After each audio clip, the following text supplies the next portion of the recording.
Coming up on WUFT's First at 5, Gainesville voters once again overwhelmingly filled the polls for the second GRU referendum, and now state and company leaders are responding to the vote. Plus, the federal government has set a difficult record, how local organizations are trying to help SNAP recipients. My question always when people say, like, we're an A school district is, we're an A for who? And Alachua County is taking big steps to fight illiteracy. Nonprofit organizations are stepping up to help residents of all ages improve their reading skills and give them the tools to succeed. First at 5. From the University of Florida's College of Journalism and Communications, you're watching WUFT News. Gainesville's ongoing battle over control of its utility isn't over yet, even after voters overwhelmingly chose to return Gainesville Regional Utilities to city leadership. Welcome to WUFT's First at 5. I'm Juan Chaoui. And I'm Carolina Tortorelli. A potential ruling from the State Appeals Court could delay that transition. Voters ended up supporting the city taking back control of GRU by 75% in Tuesday's election. That was a higher percentage than last year's vote on the same subject.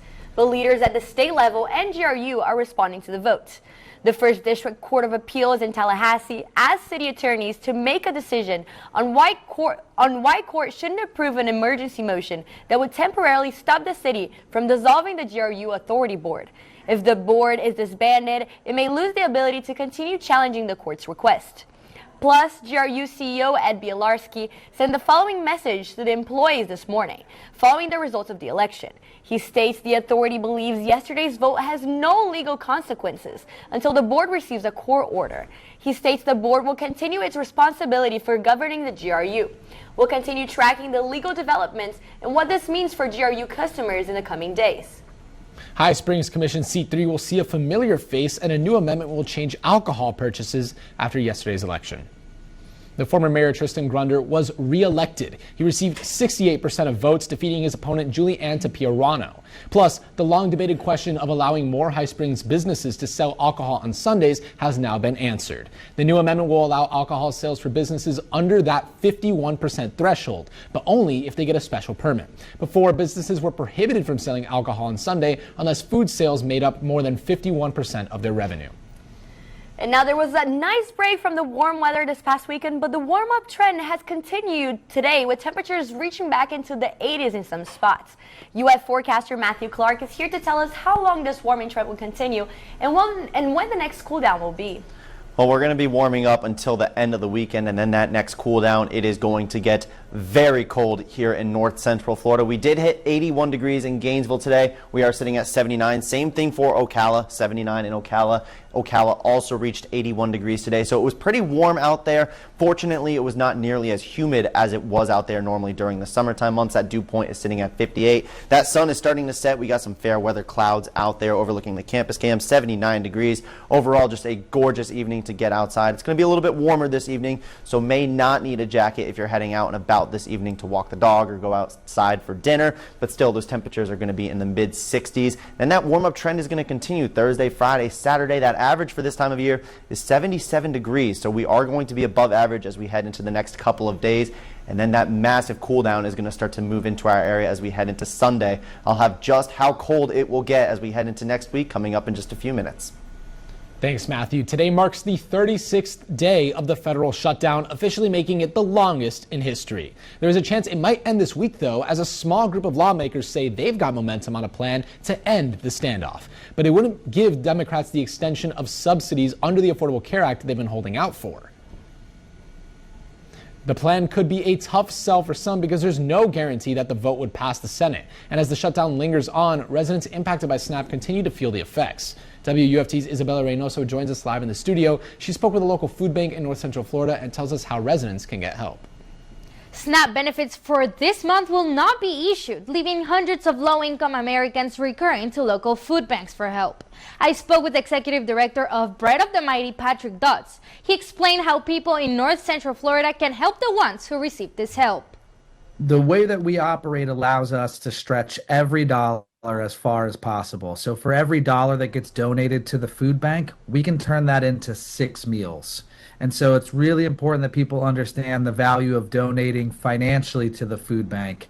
Bread of the Mighty is experiencing high demand for food and asked the community for help with monetary donations. Although the government agreed to pay at least partial November food assistance benefits, there is still no specific date for this aid. To receive help, you can visit their website to see the closest location to get food. Benefits that were previously issued remain available to use. To ensure you can receive benefits as quickly as possible once federal funding resumes, you should continue to maintain your eligibility. If you have already submitted an application or renewal, there is no need to reapply. Live in the studio, Isabela, Reinoso, WUFT News. The UF Young Democratic Socialists of America marched to protest ICE detainments involving UF students earlier today. Over 100 people marched from Turlington Hall to Tigert Hall for the Kick ICE Out protest. The motivation, 12 students detained by ICE. Protesters say they will not stand for it. It's absolutely terrible that the fact that we have to live in fear on our campus, where we pay here to go here. We pay to keep it safe, and yet at the end of the day, UF allows for terrorizers, you know. This is the second event hosted by YDSA. The first was October 30th. We're told there might be a similar protest at the start of spring next year. And Alachua County continues to turn the page on illiteracy one student at a time. WUFT's Sebastian Broche is live to show how nonprofit programs are making a real difference in our community. Efforts in Alachua County are happening to improve literacy rates in children. And one organization that I spoke with says that just 15 minutes a day can improve reading comprehension skills. According to the Florida Literacy Coalition, about 18.6% of adults in the county are functionally illiterate. Peak literacy tutors hope to bring these numbers down. Director Leah Gallione says the program's goal is to equip young readers with the correct skills for future success. That's the dream, right, is to be able to create something just like CPR, right? You have a tool that you put in the hands of an average citizen, and you do your chest compressions and your breaths, and you can save lives. And Peak's efforts haven't gone unnoticed, as the county awarded Leah and the program a $200,000 grant for their work. I attended the literacy kickoff on the 29th. Leah was there. And what a pleasure it is to see grant folks give us an update before they're done with the cycle. And organizations like Peak Literacy here in Alachua County are helping close the literacy gap. There's been so many efforts we're going to close the gap by 2% this year. We're going to close it by another 2%. And we're going to for ages and ages, and it hasn't moved. Through one-on-one tutoring sessions, Peak hopes to make learning fun. Our solution has been to be a resource for the teachers, be a resource for the parents to go back and give those kids the skills. In hopes that no one will be missed. While organizations like Peak hope to continue bridging the gap in the literacy world, Alachua County plans to continue funding programs that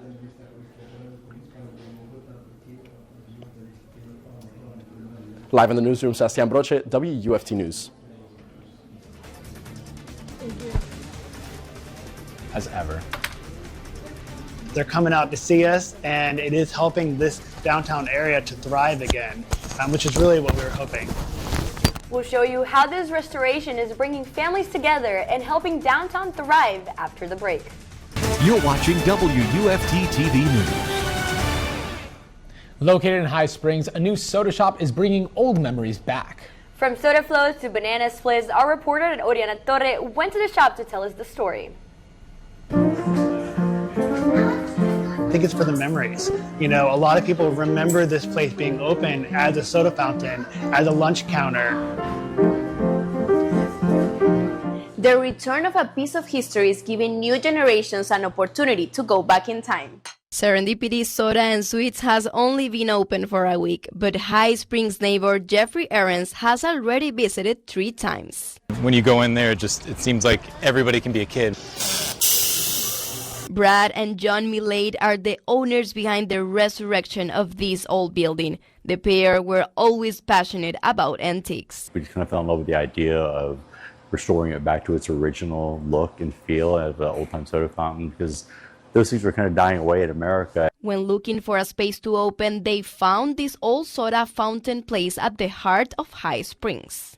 Younger generations with the past, because kids don't like history, it's boring. But when it's something that you can see and touch and experience, it kind of comes to life. After 130 years, homemade soda is once again back in the center of attention in High Springs. The renovation took almost 2 years and a lot of ups and downs. John and I have been working 16 to 18-hour days. So last week we made it over 80 hours, making ice cream until 1 o'clock in the morning. But now they realize how all that hard work has paid off. The response has been amazing. The support that we've gotten from the community. We've had people driving hours to come and sit down and have a soda fountain at the counter. This is not only helping them achieve their antique dream, but they say it is helping the downtown area thrive again. From High Springs, Oriana Torre, WUFT News. We're going to be seeing a warm-up across north central Florida as we head through the weekend, and then a series of fronts are going to move on their way through and give us a nice cool down. I will have what you need to expect coming up after the break. You're watching WUFT-TV News. Welcome to the desk, WUFT forecaster Matthew Clark. Matthew, it's a pleasure to have you here. It's been feeling pretty warm this past week. Yes, it has. Yeah, I really enjoyed waking up and feeling the sun and the warm temperatures, but I feel like it's not going to last very long. Tell us when the cold is coming back. Yeah, if you're not a fan of the warm temperatures, Sunday is when you're going to start to see cooler temperatures. And if you are a fan of the warm temperatures, these next couple of days are going to be your friend because we're going to be sitting in the 80s each and every afternoon. We did reach 80 degrees here in north central Florida this afternoon. We reached out at 81 degrees on the University of Florida's campus. We are currently sitting at 79 degrees as the sun is starting to set off in the background. Beautiful sunset in store. We do have a few fair weather clouds out there which can help just create a few more orange and pink skies out there. 79 degrees, dew point 58 degrees, so it is not nearly as humid as it normally is out there for this time of night, especially during the summer months, but we still have been a little bit warmer, and that's in part because of a cold front that's going to start to move its way down in towards our area. This first front is going to stall. This high pressure system has moved its way off into the Atlantic, and that has been really giving us some cooler air this past weekend, but it has moved its way offshore into the Atlantic. Temperatures back at home, 79 in Ocala, 79 in Gainesville, 77 in Lake City, and 81 still in Live Oak. And those overnight lows are not going to be terrible. We're not going to be waking up in the 40s. We'll be waking up in the 50s, 56 in Gainesville, 57 in Ocala. It may get into the lower 50s in the Swanee River Valley, 54 in Live Oak and 53 in Lake City. But tomorrow we'll be heating back up into the 80s. Something to look out for in the morning, though, is some patchy fog could be possible on your commute to work tomorrow. And then we're going to be partly sunny, dry, and warm tomorrow with no chances of rain. And that warm-up trend is going to continue as we head into the next couple of days, the next 3 days, really, Thursday, Friday, and Saturday. That average high for this time of year is 77 degrees, and you can see just the gradual warm-up as we head in towards the end of the work week. And then this weekend, those warming trends are going to continue. So Saturday, 83, sunny, warm, a little bit more humidity is starting to creep back into our area. Winds are going to shift from the east to the southwest around 5 miles per hour. And then Sunday, that front is going to start to move its way through our area as we head into Sunday afternoon. So 83 is a high on Sunday, mostly cloudy skies and a chance of showers on Sunday afternoon. Looking at our available moisture, this first front is going to stall over our area. We are still going to be seeing some dry air over our area, but then that next front is going to start to move its way down in towards our area as we head into Sunday afternoon. There's a little bit of available moisture ahead of this front, so we could be seeing some showers and an isolated thunderstorm or two. And then behind that front is a true Arctic blast of cold air. So those afternoon highs on Sunday, 83 degrees, and then that Arctic blast is going to move its way through, and we'll start to feel it on Monday morning. 50 degrees waking up on Monday morning. The high in Monday afternoon, 60 degrees as a high on Monday afternoon, and then we'll really be feeling it as we head into Tuesday morning, Wednesday morning. This is Tuesday morning, 38 degrees in Gainesville, 36 in Jacksonville, so it's going to be very chilly as we head into the beginning of next work week. Good news out in the tropics, we still do have 25 days left of hurricane season, but no tropical development expected over the next 7 days. November 30th is the end of hurricane season. Sunday, we do have that 30% chance of rain with the front behind it, and then lots of sunshine, cooler temperatures, waking up in the 30s, well into the 30s, and heating up into the lower 60s heading into next work week. Thanks, Matthew. As the weather starts to cool down, the Marion County Sheriff's Office is asking everyone to stay safe this November. During this carbon monoxide awareness month, officials urge residents to keep generators, grills, and other fuel-burning devices outside and at least 20 feet away from homes or tents. Officials also recommend families to install carbon monoxide detectors inside their homes and campers to prevent a tragedy this winter. And a Marion County resident is joining the Florida Veterans Hall of Fame. Retired U.S. Army captain and Vietnam War helicopter pilot Stephen Petty will be inducted in the Florida Capitol building on November 6th. He's being recognized for a lifetime of extraordinary contributions to veteran services, community leadership, and professional achievement. And in other veteran news, if you love cars and want to honor the veterans, the Blue Star Mothers of America is hosting their second free annual car show. The show will take place on Sunday, November 16th at Marion County Veterans Park from 11 a.m. to 3 p.m. Attendees can expect live music, different vendors, prizes, and more, all benefiting local veterans and park improvements. Car registration is now open, and you can email ocalabluestarmoms@gmail.com. Speaking of cars, if you're interested in the future of road safety and you happen to be in Ocala, this one's for you. The city is now a recipient of a 2023 Safe Streets and Roads for All grant, and it says it's putting it to work. The city is hosting its second community road safety planning meeting right now, and all are invited to attend. The meeting is being held near historic downtown Ocala, and it's only going on until 7 p.m. tonight, so I'd hurry if you want to attend. Also, retired RTS buses could soon be put back to work, just not in Gainesville. The City Commission is considering a proposal that could put them on the roads in South Florida. The agreement would let Broward borrow the 16 buses for a year, with the ability to extend it later on. The county would be paying Gainesville nearly $500,000 a year for the buses. Both parties must get federal approval before the deal can go through. It will be voted on during tomorrow's City Commission meeting. And a big win for Alachua County with faster, more reliable internet coming. The county is partnering up with Kinetic in a $22.9 million initiative to bring high-speed internet to more than 4,200 homes and businesses. Construction will continue over the next 2 years to help boost opportunities for education, healthcare, and growth. 3 Alachua County students are among the nation's top test takers, earning a perfect score on the 2025 PSAT exam. William Bigger of Buchholz High School, Ethan Dodds of Eastside High School, and Sigrid Noah of Gainesville High School all scored a 1520, placing them in the top 1% nationwide. Their results could qualify them for a National Merit Scholarship. Coming up in sports, we have an update on the arrest of a high school football player for an in-game altercation. Find out more from the Fernandina Beach's Chief of Police after the break. WUFT-TV News. Welcome to sports. I'm Hannah Getman. An 18-year-old Bell High School student is under arrest after a violent incident in a football game versus Fernandina Beach on Halloween. Daniel Byers is facing charges after he was involved in a scuffle with a Fernandina player. Just a warning, the video you are about to see is graphic. Video from social media shows Byers removing the helmet of his 15-year-old opponent and striking him in the head with it. In a statement, police said multiple scuffles on and off the field had to be broken up by officers following the incident. The Bell football team also had to have a police escort after the game. Byers has been charged with battery, paid bond, and was released. Earlier today, WUFT's Victoria Kitchens spoke to Fernandina Beach Chief of Police Jeffrey Timbasco about the incident. It was most definitely an egregious and violent act, and it's not the norm. And we want to make sure that this does not become the norm. We want to make it abundantly clear that that's not going to be tolerated on any sports field. Timbasco explained that the victim needed medical attention for minor injuries but has since recovered. He emphasized that safety is the #1 priority of his department, and they will take protective measures to keep incidents like this from happening again. Reigning national champions Gators men's basketball did not get the start to the season they wanted. After dropping Game 1, head coach Todd Golden is glad his team can make fixes early on. We had a lot of things that we could do better, and we had a chance to win the game. So it's whether it happens now or January 3rd. I'm happy it's happening now. You get an opportunity to correct things early on in the season.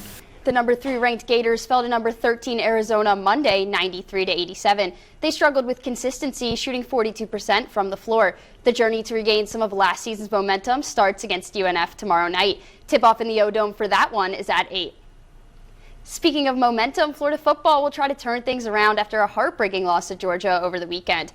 The Gators head to Lexington Saturday for another conference game against Kentucky, and head coach Billy Gonzalez is keying in on the Wildcats' strengths.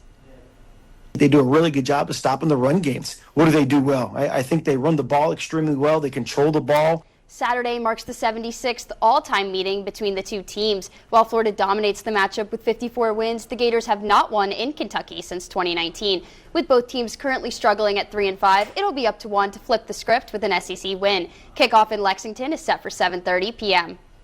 A champion will be crowned today in high school volleyball. The local Brantford High School Buccaneers are fighting to take home the title right now against Chipley. Brantford beat Williston in the state semifinals Tuesday to advance to today's rural FHSAA state championship. The Buccaneers won in straight sets, dominating with double-digit wins in each. A win would mean redemption for them after being swept in last year's finals by Liberty County. Today's match at Polk State College in Winter Haven began at 4. We'll see if Brantford can emerge victorious this time. Finally, Florida's Parker Bell has been named SEC Golfer of the Week after his performance in the Gators' win at the Eastlake Cup. That's it for sports. I'm Hannah Getman. We'll have a final look at weather after the break. Welcome back. We got a gradual warm-up as we head in through the weekend, and then another front is going to move its way through, and then those temperatures come crashing down to start the next work week. Highs in the lower 60s and lows well into the 30s. It's definitely going to be chilly out there if you enjoy the cold weather. Thanks for joining us. Have a good night.